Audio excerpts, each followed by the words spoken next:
Hey,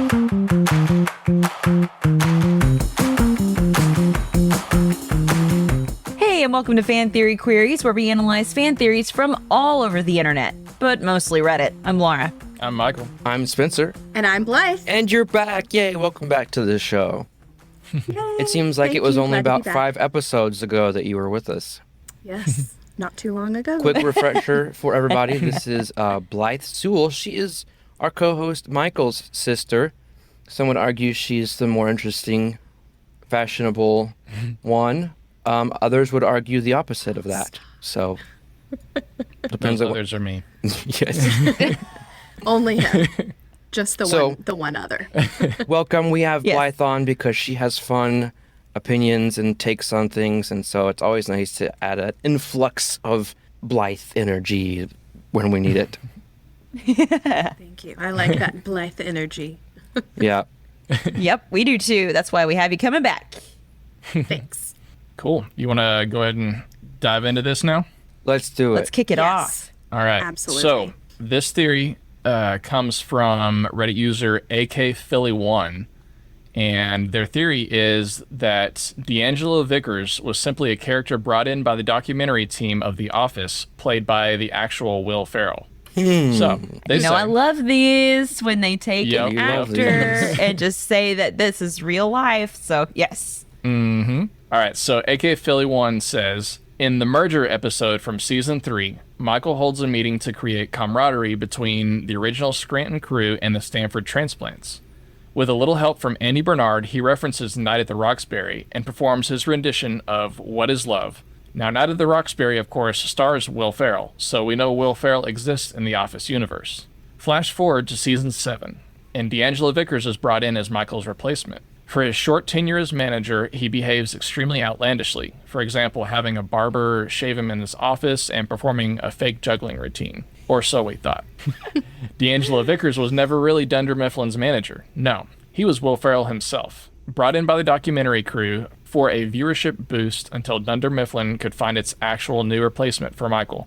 When the new manager was hired, the documentary crew, air quotes, killed him off, though notice the actual injury conveniently occurred off screen. So that's it. It's a simple theory. Not much to it.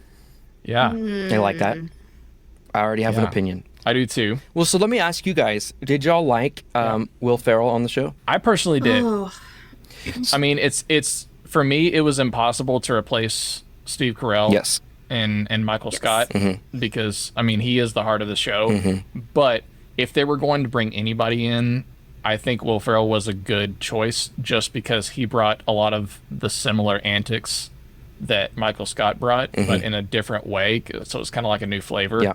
Yeah. And, yeah, go ahead. I'm not the biggest Will Ferrell fan. I like some of his stuff, but some of his stuff is also real annoying to me. And so I wasn't that excited, but the way that they did his character, I really enjoyed.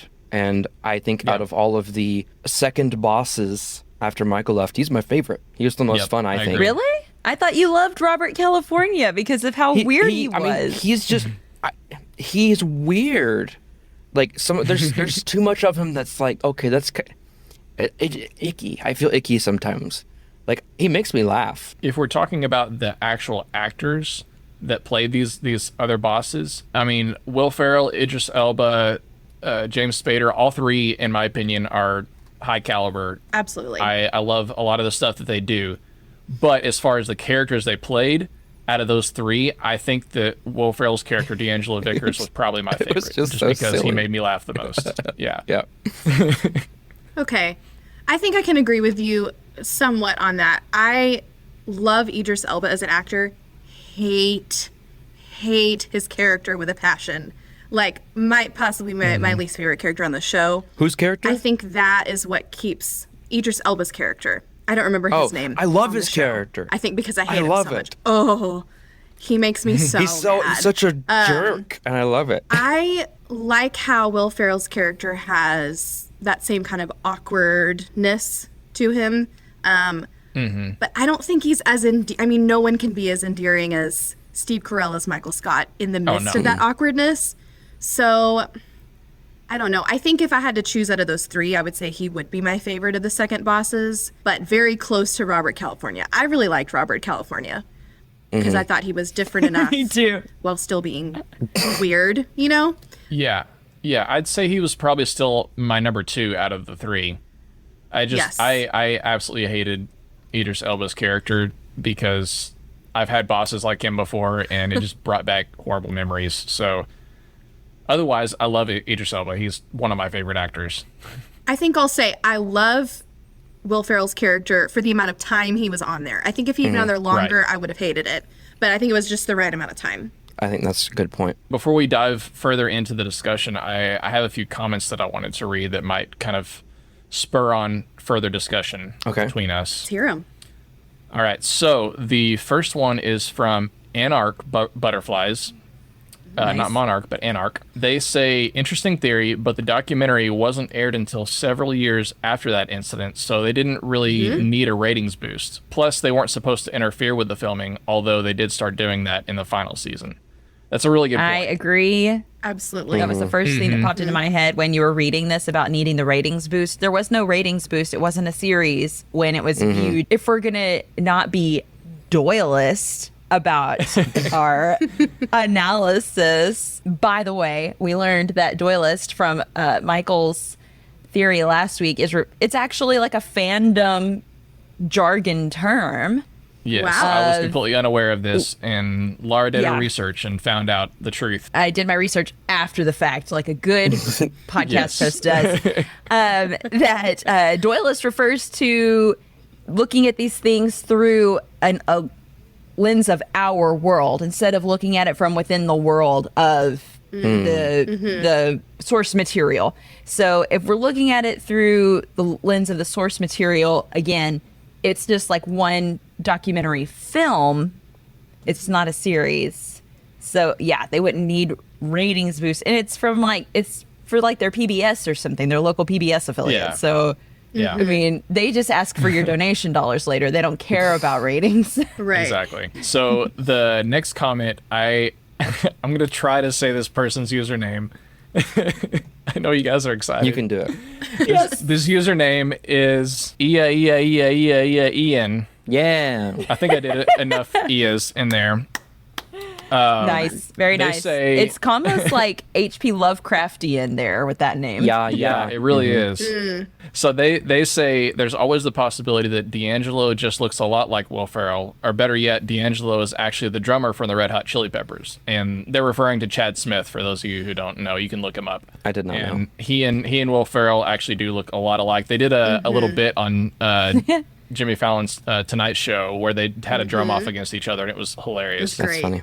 But I digress. So, yeah, I mean that's a good point too. You know, let me get through these last two comments and then we can wrap this discussion up. The next one's from Amos Andy, and they say, I mean, this kind of mirrors what happened in real life anyway. He was a convenient placeholder for Carell while they found a replacement. That's true. I mean, that's another good point. And then Danny Moores says, the issue is that no one ever acts like they're surprised to see him or hints that they recognize him from somewhere. For me, whenever something like this happens in some sort of show or movie, I just imagine the role in question, like Will Ferrell in Night at the Roxbury, was just cast as someone else since Will Ferrell doesn't exist. So basically what they're saying is that even though Night at the Roxbury was referenced, they're saying that in the Office universe, Will Ferrell doesn't exist, so his character was actually played by somebody else. And there have been a few movies and TV shows that have done stuff like that. It's an interesting point, but my thing about that is you can't have it both ways. So they're going to do that, and while they don't actually say, "Oh, this is Night at the Roxbury starring Will Ferrell," they reference other celebrities like Hilary Swank, and although she doesn't come on the show as another character, you know, it's a different thing. But Lara, yes, I think I know what you're going to say, but go ahead. Okay, well, if we're going in that vein as well, of they constantly reference the show The Wire, and I'm pretty sure Idris Elba had a prominent role in that show as well. Yeah, I think that's where he got his start. And Holly. Could be wrong, but yeah, that's true. Interesting. Yeah. I didn't know that. Okay, They were both in that show. So that kind of refutes that last comment, which I'm okay with because I mean it's a good point. Interesting. I So don't know. Yeah, I mean, we talked about the Amy documentary. Ryan. The only I've talked about her before. Sorry. yeah, Yeah. if the point about them bringing him on for a ratings boost, I mean, you can get around that a little bit by saying, okay, at the end when they're going to release the documentary, they need somebody to fill the gap, some star power for that period of time. And I don't know, because I didn't watch the end of the show because I didn't think it was good. But like, did they just release the documentary all at once, or was it serialized as well? That basically what they did is at the end, they gathered everybody from the actual office together for like a premiere, and they premiered the whole show and allowed them to kind of like watch it live together. That just doesn't make sense to me. You have 9 years of footage that you're going to make a 2-hour documentary. I don't get that. I know that's a long time to make a 2-hour documentary with.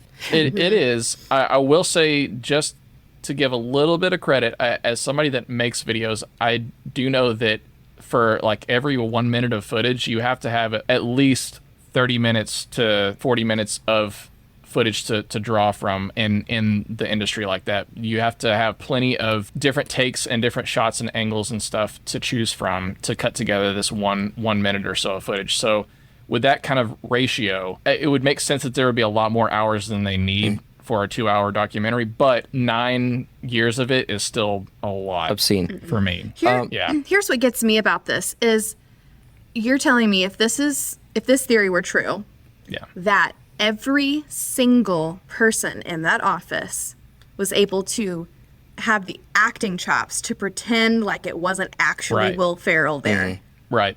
No way. There is no way. You're telling me Kevin is not going to be standing there freaking out like it's Will Ferrell. It's Will Ferrell. You know, if their characters are true to who they are as people, then there would be at least a handful of them that would be freaking out, especially like when unable to compose themselves. When Michael Scott first meets him, like he would be like, "Yes, yeah, absolutely." Of all people, you know, it's funny because we're saying this about surely it wasn't Will Ferrell. At the same time, though, Spencer, what you were saying earlier about having a celebrity featured in the documentary so they can be like including appearances from Will Ferrell. My first job out of college was for a company called Missoula Children's Theater, and they tried to have a reality show, and they pitched it to like Oprah Winfrey Network and some other networks with a special documentary, just a little 1.5-hour documentary that they made, and they featured a special interview with one of their most famous former members, J.K. Simmons. So at the end. Wow. So they added that in at the end, trying to get it some clout in order for the show to be picked up, which it didn't work out. But it does kind of go with what Spencer was talking about of trying to get that star power back there. But at the same time, I totally agree. Kevin, Ryan, Kelly, they wouldn't be able to keep it together. No. Yeah, Kelly is a really good one. Well, great. Well, I think it's time for us to rate this theory. Michael, why don't you explain our rating scale real quick? Wait a minute. You've only been on this show 1.5 times. You haven't earned the right to execute a transition yet. Is that right? Well, what do you have to say about this? The highest rating we have is genius. This is reserved only for the best theories, which we believe are better than the actual canon. The next step down is plausible. It's a good theory. It's believable. Unlikely. Not a terrible theory, but it's still pretty unlikely. And the last thing is preposterous. These are theories that are just stupid. Basically, we're all dumber for having listened to them. Who approved this? I sounded pretty good. I think she sounds like she did a great job. I quit. Don't worry, everyone. He's contractually obligated to not quit. You can't go anywhere, Michael. But you can now select who should give their first rating. Well, since apparently she's running the show now, let Blythe give the first rating. All righty then. The power. I'm ready. I honestly, I'm going to have to go with preposterous. I don't know that I'd go so far as to say I'm dumber for having listened to this, but I still just think this is not going to happen because I have too much evidence to tell me that it didn't happen.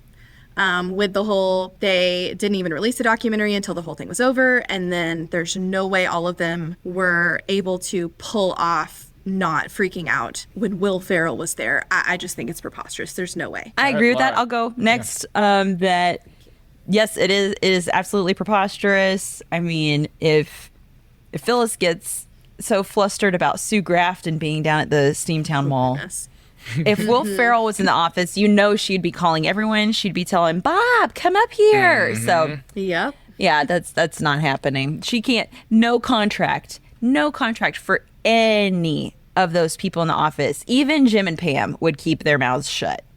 Right. Yeah. So, I agree. Preposterous. I also agree that it is preposterous. I do feel dumber after having listened to it because I had to bring myself mentally down to this level of trying to make myself jump through smart hoops, intellectual hoops to make this work. Smart. Yes. So see what it's done to my brain. No, this is just me on a normal day.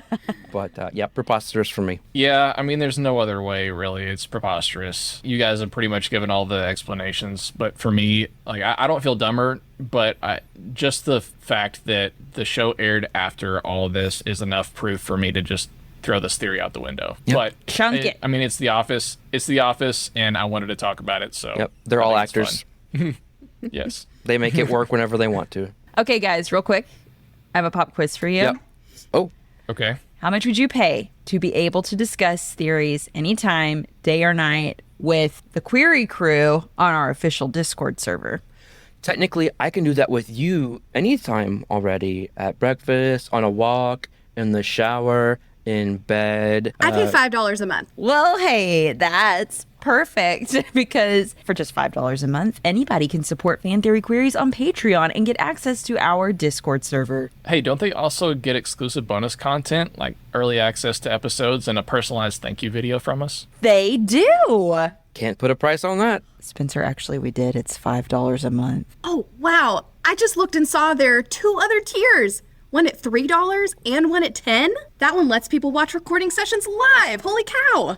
Wait, you mean there could be people watching us as we make history right this very moment? Yep. Can't put a price on that. You did. It's $10 a month. So, listeners, check out patreon.com/fantheoryqs. Become a patron, and you'll have the satisfaction of knowing you're helping us give strangers on the internet exposure for their obscure fan theories. And what a perfect segue. What a perfect segue. Because we had a fan reach out to us on Twitter. So this is a shout out for the shout out that we got. Way to go, Thank fan. you, Tanner. Tanner Wiltshire on Twitter suggested Tanner, you're this my fan hero. theory to us. Oh, yes, we love it. Moana died in the storm. Ah, What a bummer. yeah. This is Wow, the thanks, originally. Way to bring the mood down. Read the room. No. Now we're all about the dark stuff, aren't we? That was the Yeah. last Yes. episode. Absolutely. Listen to our last episode.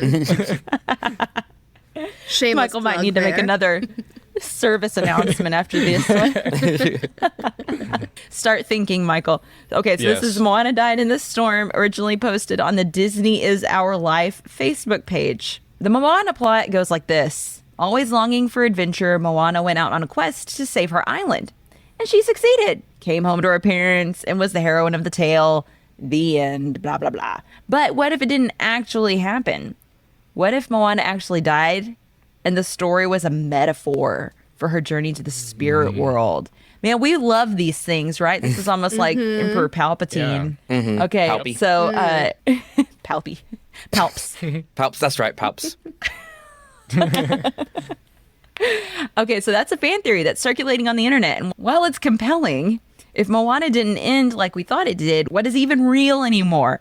How can we trust anything? Quote, Moana died in the storm, the post is titled. Already, this has our backs up. Quote, Moana actually died in the storm at the beginning of the movie. Movie?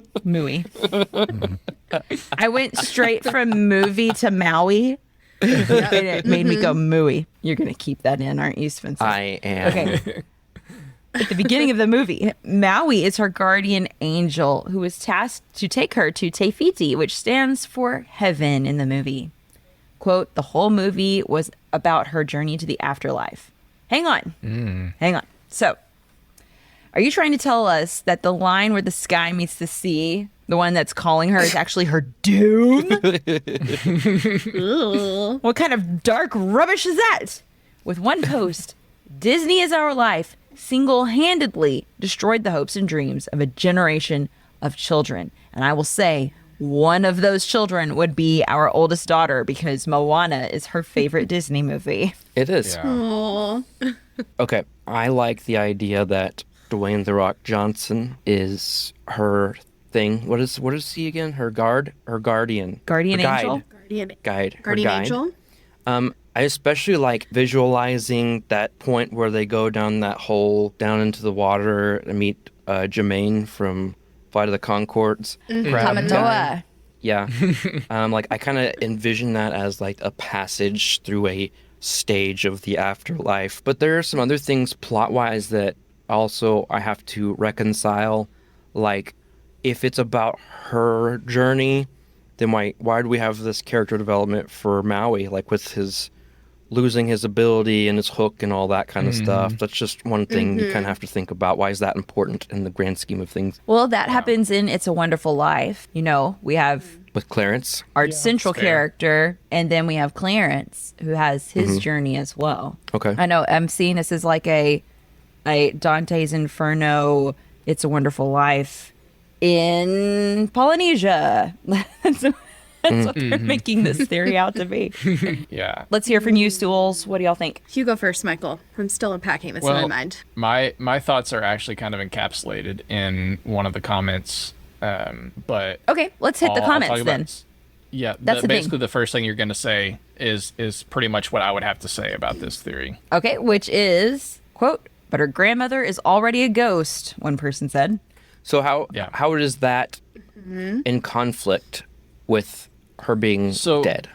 If her grandmother's already a ghost, No one else can see her. then yeah, but if she's a ghost, and ghosts, like in their nature, in stories and stuff, ghosts are a representation of something from the afterlife on Earth, so not in the afterlife. So by that line of thinking, she wouldn't appear as a ghost to Moana if Moana was entering the afterlife. Maybe she was also helping Moana transition, and that Moana would need a ghost to help her brain comprehend, I mean, it's possible. accept I'm- what is happening to her. It's not a hill that I'm willing to die on, but that's just kind of, that was my initial thought when I first read this theory. Okay. And then I saw that in the comment, and so I was like, yeah, that's pretty much it for me. But yeah, let's go ahead and, Blythe, you share your thoughts, and Well, I may have more later. I think if the theory was that she's somewhere between life and the afterlife, Space between spaces. maybe that's yes. And if she wasn't successful in spoilers, returning the heart back to Te Fiti, then maybe she would have not been able to return to her life, because at the end of the movie she does go back home to her family, and they see her. Which is unless the next comment. Makes no sense. At the end, she returns to her yes. family. Yeah. If she had passed, Yeah. surely she would have been with her grandmother. Yes, maybe she was somewhere between, and her returning the heart to Te Fiti. Te Fiti gave that gift back to her, like you get your life back, you can get home safely, because you gave me my life back. I don't know, maybe. I think I'd believe it more if it was that. I just think her going back home at the end, and there's no even slight hint that she's not actually there with her parents. I think I'd maybe believe it a little more, but I just don't really agree with this theory. I think it's interesting to think about. Yeah, my addendum to that would be, the island was dying without the heart. If she dies and she has the heart and that island never gets the heart, everybody else dies. And so she lives with her family in the afterlife on this island as it should be in its pristine condition, because they're dead. I mean, that's a fair point. How did her Maybe family so. die? The island died, so they died. Let's hear some other comments here. We've got one from Shakira. You better listen to her because her hips don't lie, guys. It's true. Mine do. They said it's a theory. Okay, Yep. Otherwise, how was Hey Hey next to her the whole time? And how did she reunite with her family and end up becoming a Voyager like their ancestors? Yeah. And then Heather said, this is what happens when you try to watch a kid's movie through a grown-up perspective. Sometimes it's just about the magic, and grown-ups can't see that anymore. So they ruin everything for everyone that's managed to hold on to their wonder. So sad. Dang, Heather. Grown-ups. She's tired. She's tired of these antics. You can tell this is from Facebook. I'm with Heather on this. Yeah. Yes, I know you are, Michael. I am all about the imagination and just living in that childlike wonder. I know that Disney creates things that have deeper meanings or things that adults could find like this. I just don't think this is one of them. I just don't. Yeah. It just doesn't add up to me. It's in a weird position for me because I wouldn't say there's evidence towards it, but there are elements that could help support it, such as the weirdness of the water interacting with her, the monster volcano lady. Like, a bunch of supernatural things are happening that... Tikka. Obviously, it's a cartoon, that could happen because it's a Disney movie, but also you could say, okay, these are all part of this thing. Why did Tafiti show up for her out of anybody? Because she needed him to help guide her. I can't develop it, but you could work in some kind of story thread with the ancestors. Like, this is happening because her ancestors are the ones that helped set this all up for her as she drowned. I don't know. So it's a weird position. The water interacted with her differently when she was a child too, though. So that wouldn't support that. Okay, But stop that. I see where you're coming from on the rest of it, though. Like, how does she survive under the water with the crab? Like, how does she not When drown? they go in... Oh, because that's within, like, an air bubble. But she spends a lot When of time Tamatoa underwater. was singing, you could look up and you could see the surface of the water. So think of it almost as being like Atlantis or whatever the place where Mira is from. That's more like a bubble or whatever. Zabubble. There That's what they were called. also Zabubble. be And tremendous pressure that far below into the bottom of the ocean that her body would not be able to sustain. Well, now you're goodness. becoming Doyleist. You're getting too Doyleist. Clearly, I think it's time. Grown She's ups. clearly dead the whole time. Clearly, she has some supernatural abilities from her ancestors. And that's what gives her these powers and abilities. And that's the explanation. How do you for all of explain that weird ship with those weird monster creature things? Like, that's not real life. That's a metaphor in the coconut guys. afterlife. Yeah. Yeah, what Those are are like they? What are demons they or supposed to something. represent? Again, Yeah. that's like that's why I say it's part Dante's True. Inferno. So I think we are kind of going in circles here. We're circling the drain. Yeah. We need to hit Because the I need rating more time to button here. determine my rating. Okay, go ahead. Okay, Michael, why don't you start us off? I am going to give this one a preposterous. It's dumb. I don't like it. It makes me sad, like Heather said. Like, I'm not about it at all. The reverse could be said, though. Like, it almost takes more wonder and imagination to believe the theory than it does to believe the movie itself. So who's the one with the imagination now, Michael? Does that mean you're ready to go, Spencer? I am ready. I'm not ready to say that this is completely plausible, so I will You said stick you with were ready. unlikely. I'm not ready to do that one thing. I am ready to say that this is unlikely. I don't think it is accurate 100% as is, but I think there's a possibility of some otherworldly stuff that occurred to her because she either died or had a near-death experience in the line where the sand meets the sea. It's not the sand, the sky. Oh, well, Get it there right, are two lines Spencer. We're going to go back to listening to the Moana soundtrack on repeat till you get it right. then. Unlikely. I'm going to go with Come unlikely. on. Yeah. I don't think it's... Well, I think I'm way more on the preposterous side than you are, though. I think it's interesting to think about. I think that maybe if she's just hanging in the balance between life and afterlife, I'd go a little bit more towards plausible. But I'm going to stick with a hard unlikely. All right, Good. and I'm going with preposterous. I remember, I think it was in like English Lit, talking about, you can read in some authors' work an intent that maybe they hadn't thought of before, but they left it open to that.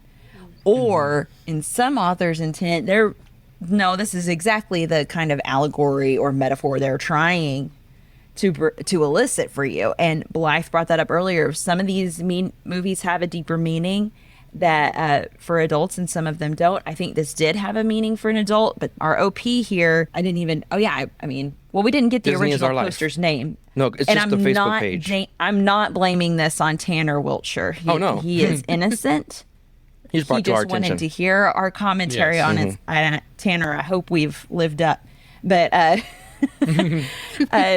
the meaning here, what I'm pretty sure with Moana was like, yes, we want to be protective. We want to keep our family safe. But I mean, sometimes we die. You do have to go out of your comfort zone. And sometimes you do need to be willing, be a little brave to That's a different break movie. out there. And so that's what this is talking about. And so that's why I think what this person wrote is just making my brain leak out my ears because it's so preposterous. It's such a beautiful brain, though. I can see it. Thank you. Tanner, thank you so much for providing this theory for us. This has been a Round good of discussion. applause for Tanner. Yeah. Way to go, Tanner. Tanner, feel free to send us any theories that you find in the future, and any of our other listeners, if you want to hit us up. If you find a theory that you want to hear us talk about, let us know. Changing the subject, it's a rare condition in this day and age to read any good news on the newspaper page. Yeah, but does anybody really read the newspaper anymore? Maybe not, but as days go by, it's the bigger love of the family. What? Huh? That's not even a complete thought. Yeah. It's the bigger love of the family. Wait, what? That makes us happy? That makes the world go round? That makes the perfect subject of a sitcom? Yes. All of those. Man, you're really having a stretch when it comes to writing these message break lead-ins these days, aren't you, Spencer?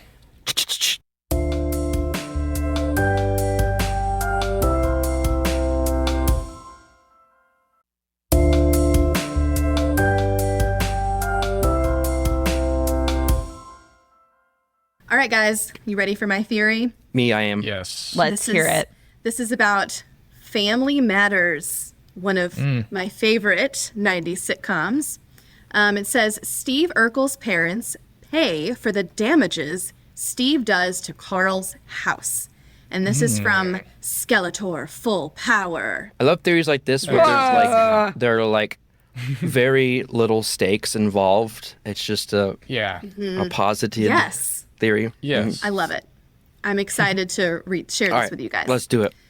It says, you ever wonder how Carl can afford to fix all the damage caused in his house by Steve? Well, obviously, Carl sends them a bill every time he destroys something. Carl likely does have home insurance. I mean, I think he would. But they probably won't cover his house being destroyed by Steve's antics. So when Steve made a hole in the roof, destroyed Carl's garage, Carl's bedroom, I think he destroyed more stuff. Steve's parents cover it with no questions asked. Steve's parents are kind of weird.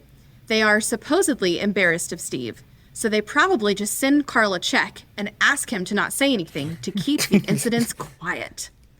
Also, Steve's dad is some kind of medical researcher or something and patented a few things that likely pay well, so they're likely rich. So what are your initial thoughts about that? Before I get into two of the comments, what are your initial thoughts?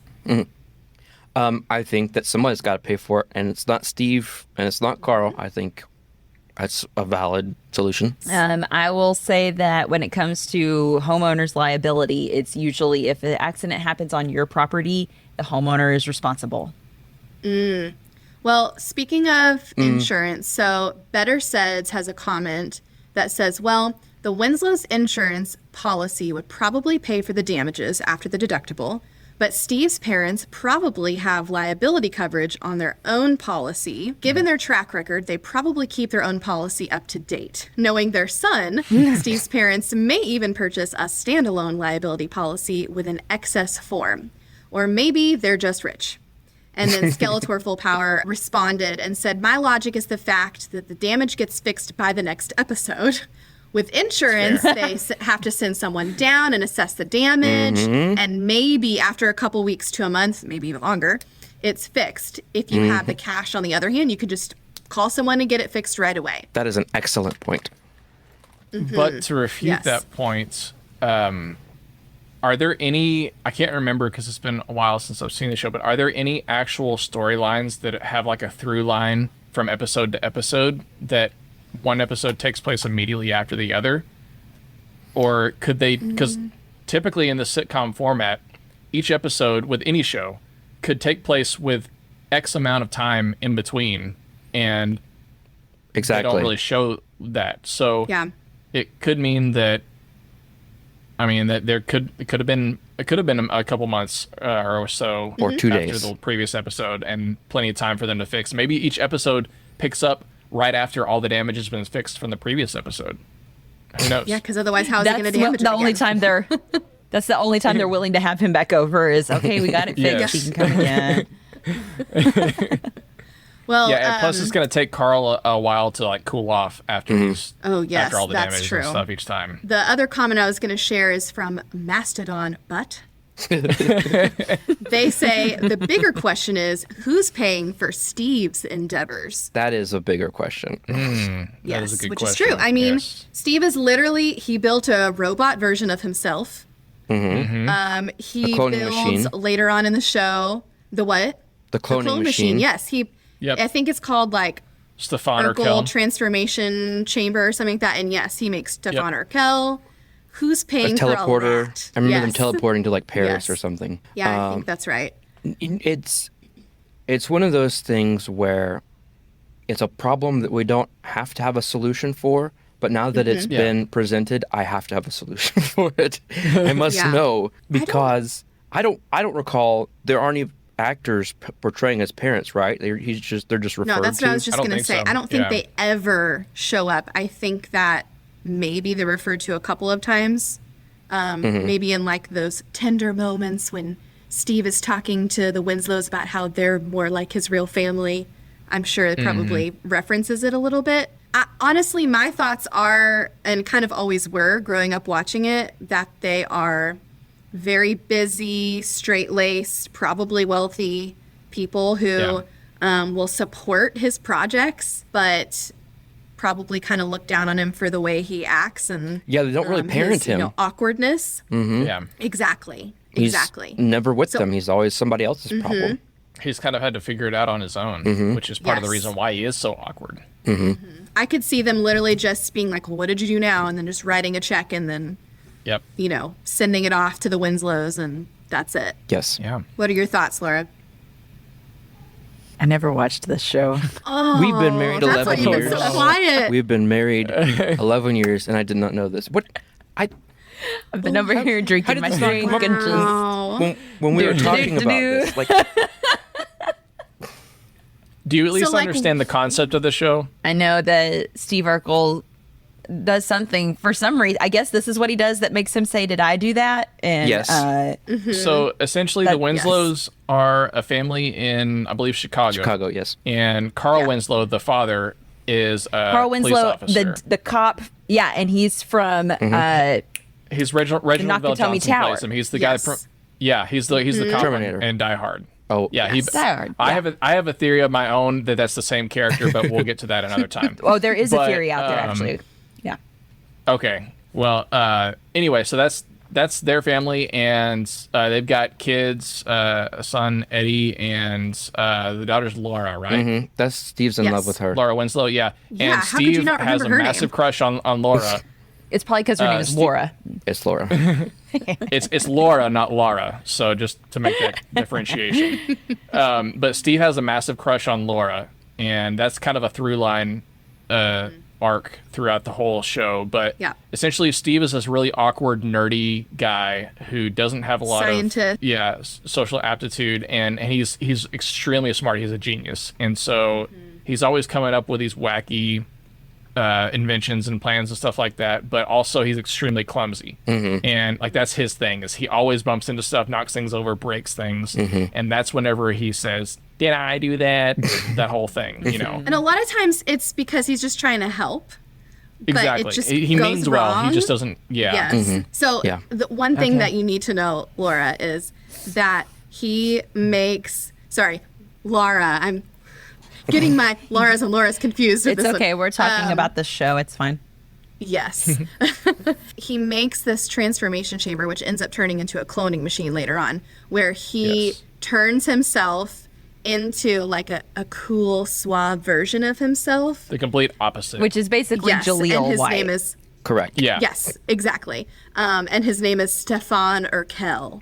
And so there's this whole I story. think I remember who does like Laura commercials love more. when that was happening, when it was a big Yes. whoa. And I think I remember there being commercials about that, but that was just not a show that was watched in my household.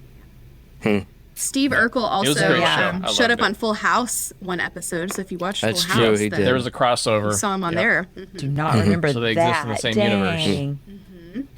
Nice. I think he helped. Whoa, what was he Stephanie doing in not San be Francisco? Upset about something. I don't Yeah. remember. It was just a way to cross promote the shows. Oh, did he to use be his completely teleporting honest. But machine? Maybe. I don't know. I don't think so. I don't think he hadn't built it by that Yeah. point. He was still kind of young for Maybe that, he was right? there for some Wow, sort of like yeah. science Sensor. convention. He was helping. I think you said Stephanie with like a science project or something like that. I don't know. I think he helped her with her dances or something like that. I don't know. We're digressing. But Yeah. All I know is All I right, have well, I'm my. sorry. I was letting y'all I know. carry this because, yeah. But you've I heard knew you enough were of being my. too quiet. Yeah. I'm gonna be very quiet on this next one, so it's completely fair. It's cool. Okay, good. All right. I have a rating. Go for Okay, it. go ahead. I think this Kick us is. off. I think this is genius. Like I said, this is a problem that I didn't know needed solving, and I mean, even though it's a simple solution, it's still, in my mind, a genius thing to come up with. That clearly we don't know what his parents do, but someone's got to pay for it. And although the Winslows may have insurance, it's still like they're still going to pay something, one way or another. And they're either going to, and with Carl being a police officer, you know, he has easy access to the law and could easily be like, look, I'm suing you and I'm a police officer, so I'm always obviously going to win. So they're just like, whatever, here's some money, dude. And Steve, whatever, just keep being yourself. I don't know. But yes, I think this is genius. Yeah, I concur. I think this is also a genius theory for pretty much the same reasons. It's something that I never really thought about whenever I watched the show, but now that it's been brought up, I'm glad that there's an explanation that makes sense, and this does make sense to me. So in my head, throughout the entirety of the show, Steve's parents are paying for all his damages. I will go ahead and say genius, but I'm actually going to go in a different direction from y'all. Agreeing with the fact that Carl is apparently a police officer. He is a mandatory reporter. If there is any kind of like child neglect, anything like that, the parents totally paying them off to not report. That's totally what's going on here, you guys. Good point. So, I love that. Yes. That's even more I genius. like it dark. So, and again, you guys, as far as the insurance covering things, I mean, I understand. Yes, you'll pay up to your deductible, but a lot of those things, when an adjuster comes out, they're going to look at things and assess. But then there are also so many things come down to: is it an act of God or was it actually through negligence? And if it was actually just negligence, they're not going to cover it.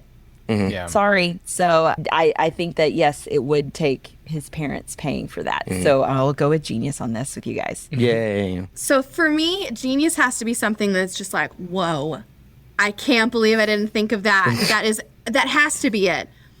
I feel like I just kind of assumed that was happening when I was watching this show, so I'm gonna go with plausible. Okay. Do you think that's accurate for what I'm fair. saying? Okay. Yeah, that's fair. I think That's fair. I think that it's believable. I think that it probably did happen that way, but I feel like I want to reserve genius for something that truly just blows my mind. Yes, that has to be it. Like the next theory. I think there could be other answers, but yeah, I'm going to go with plausible on this one. Okay. So my theory for this episode is about High School Musical.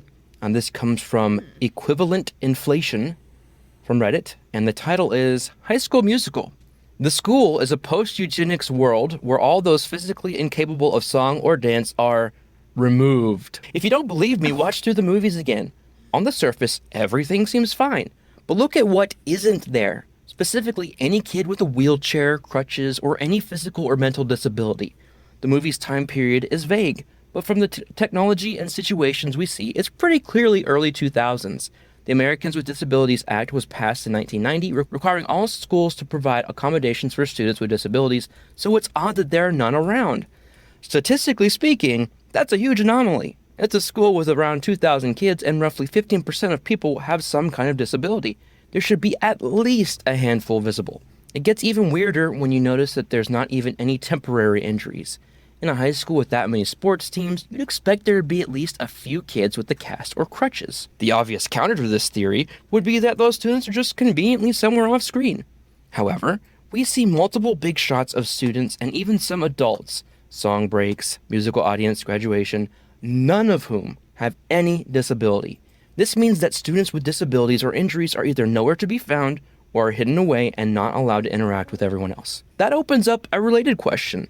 How is everyone able to sing and dance so well? Obviously, yes, it's a musical. That question seems ridiculous at first. But when you realize that all of the people whose disabilities make it so they can't sing or dance disappeared, it becomes a lot more suspicious.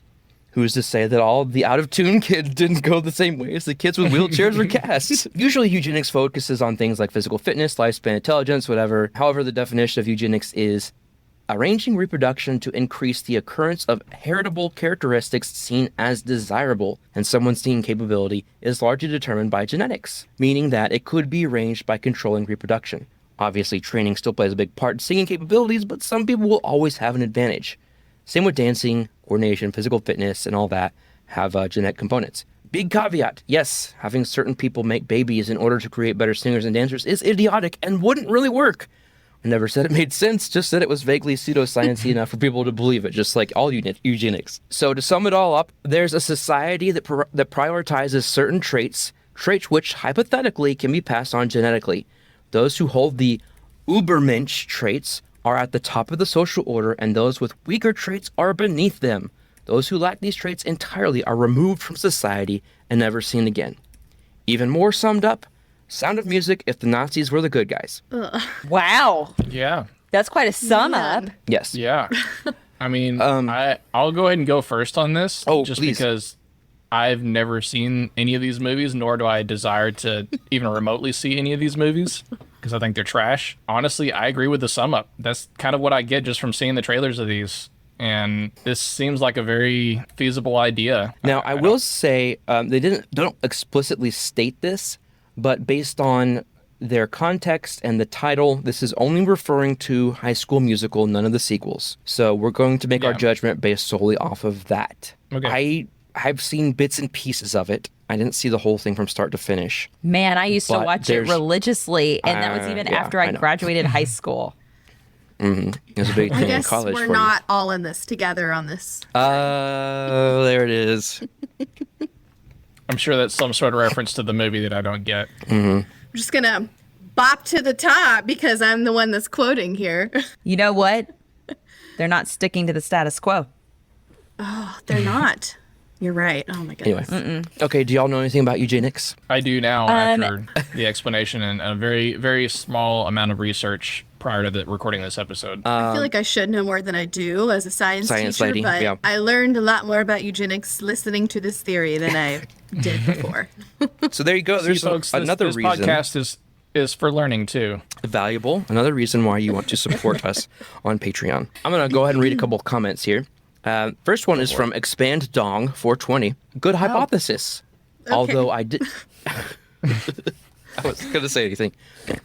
Good hypothesis. Although I disagree with the part about students who dance and sing are perceived as superior. A big part of the movie was about how cool the basketball team was and how Troy would be nerdy and wasting his talent if he decided to join the theater club. Everybody dances and sings. That's the thing. I mean, even like the mathletes, even like one of the guys who's trying to hide that he can cook.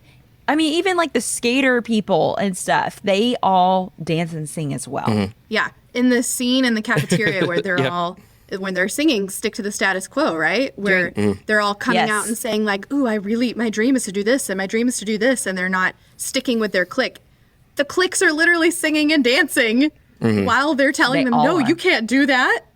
It doesn't it's a make strange sense. it's a strange juxtaposition, as we will see this comment in just a minute, but I want to read this one because this is just a fun one. Pop-Tart Pop-Tart Hater says, wow, Mandela effect. I don't know why, but I thought I remembered there being a guy in a wheelchair in the stick to the status quo number. And there was another person that replied saying they could have sworn on that as well, but neither of them could find any evidence of that. I can almost guarantee they're thinking of Glee. I was wondering.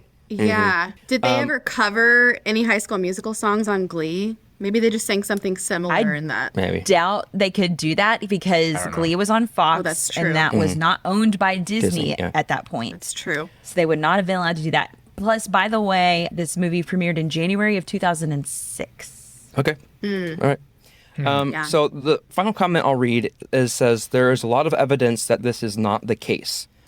First of all, things like this theater would be seen much more highly. When Troy initially considered signing up for the musical, he has to make the excuse that he's interested in it because of school credits to not look dumb.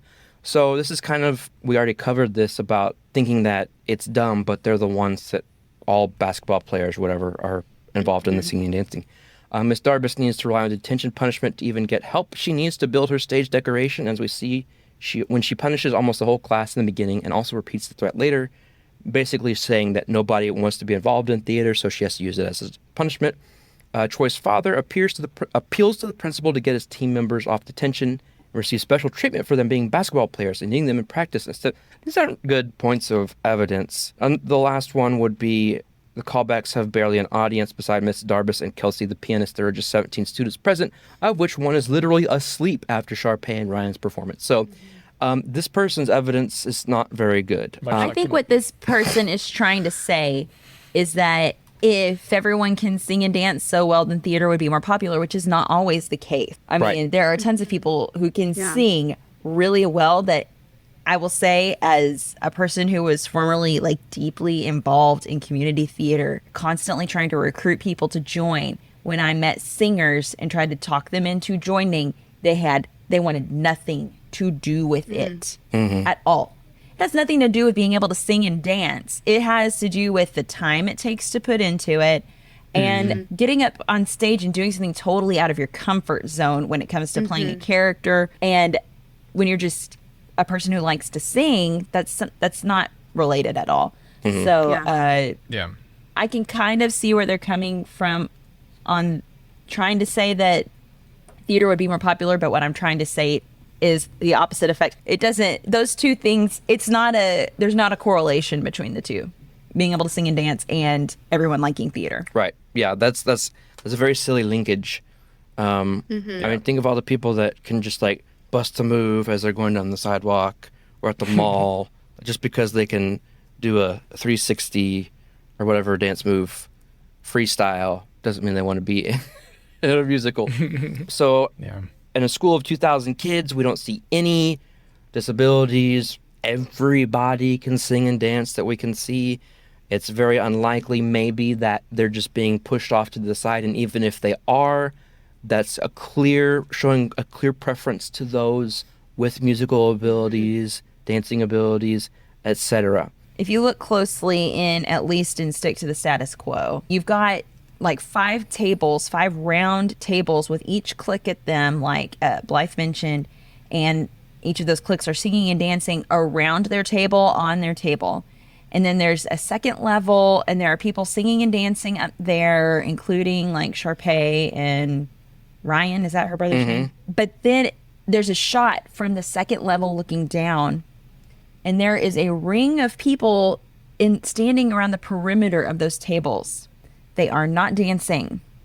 And the shot is too quick for me to tell if they're singing or not. But there are people there who are not participating, at least in choreography. I bet they're singing. So, I mean, but none of them, but they're all standing. Nobody is at least physically disabled. Well, this says incapable. Take with that what you will. It says song, or it would be like a song and or dance kind of thing.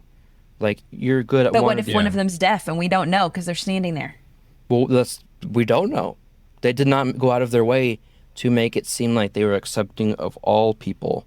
They went out of their way to show us that they only cared about the talented. The biggest thing for me that makes me disagree with this theory is that you have adults who don't want the students participating in certain things. Troy's father doesn't understand him wanting to be in theater and singing and dancing. He thinks it's a waste of time because he just wants him to focus on basketball.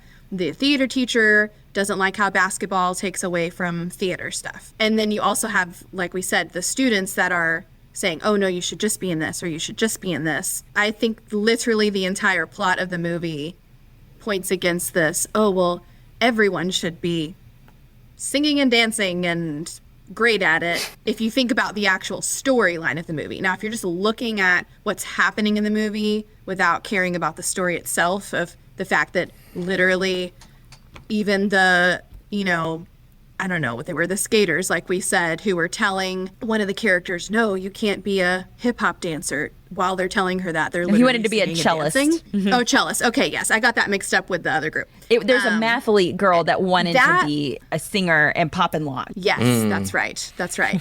I think that if you just looked at that, then maybe this could work. I think, if anything, this just points out the fact that Disney did a terrible job of representation Yep. in these films. So that's not good. The fact that people have to go all the way to eugenics to explain that away, probably not a good thing. All right, everybody ready to rate? I'm ready to rate. Yeah. All right, let's start with you, Michael. You're eager. So, having never seen this movie and having zero interest in this movie, just based off Tell of us what how you I've really heard, feel. just based off of what I've heard, I would have to give this a plausible. I can't give it a genius because I haven't seen the movie and I can't really just throw that rating out there for that. But yeah, I'll give it a plausible. The movie itself, I'm giving a preposterous because just the idea of it is preposterous to me. Now, for listeners, I need to clarify, I don't hate musicals. I don't hate theater. I like both of those things. I just specifically do not like this movie or any of these movies. I just think they're ridiculous. What's even more ridiculous is that they have High School Musical, the musical. Yeah. And there's like, isn't there a reality Disney show or needs to something? I stop. don't know. Okay. I'm going to give this an unlikely. I think that on the surface, maybe it could be true, but I just think there's too many, they don't back it up well. There's not enough evidence for me to really agree with the theory. So I'm going to give it unlikely. I'm going to go with a plausible on this as well. I will say, looking at this from our new found Doyleist perspective, this is from 2006. We were not yet all on inclusivity. And True. so that came back and bit them in the butt, and they went all in on inclusivity on Disney. So maybe not eugenics. Maybe it was just let's get as many talented singers and dancers as possible. No, we can't have a kid in a wheelchair here. So that's what I'll go with. Yeah. I'm also going to say plausible. I think there are lots of facts and support to support this theory, including they included percentages. Clearly, that means they did their research, that there should be at least 15% of people with a disability in that school, and you see zero.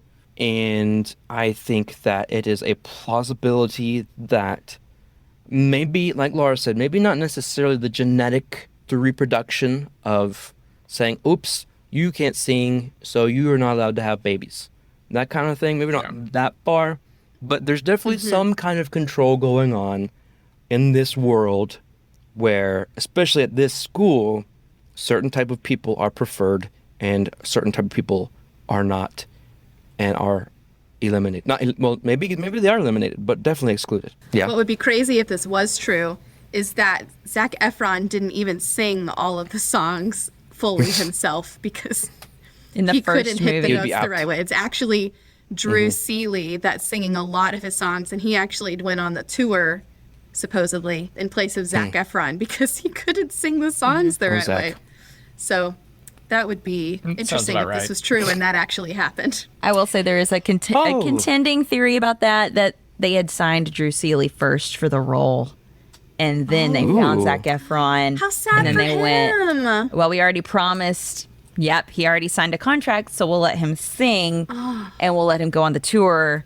But we like Zach better, so we're signing him for the rest of these movies. Further proof that Sorry. Disney Sad is for evil. Drew if that's true. Man. I know. Well, Lara, Spencer? Blythe, Michael? Guys.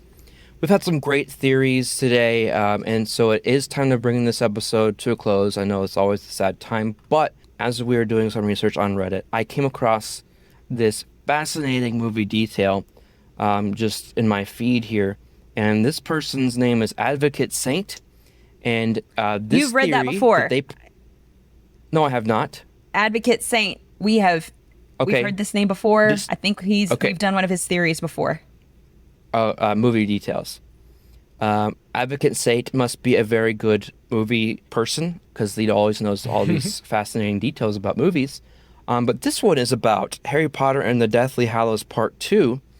In this movie, this person points out that Voldemort and Harry simultaneously cast spells. Voldemort shoots a green light because he wants Harry to go away. Harry fires a red light because he needs to stop Voldemort. Pretty fascinating, isn't it? Thank you, Advocate Saint. Yeah. I mean, like, that trivia, next time where I'm on, like, a Harry Potter trivia night, I'll know why they use those colors. It's really going to be useful in the future. That's going to win the game.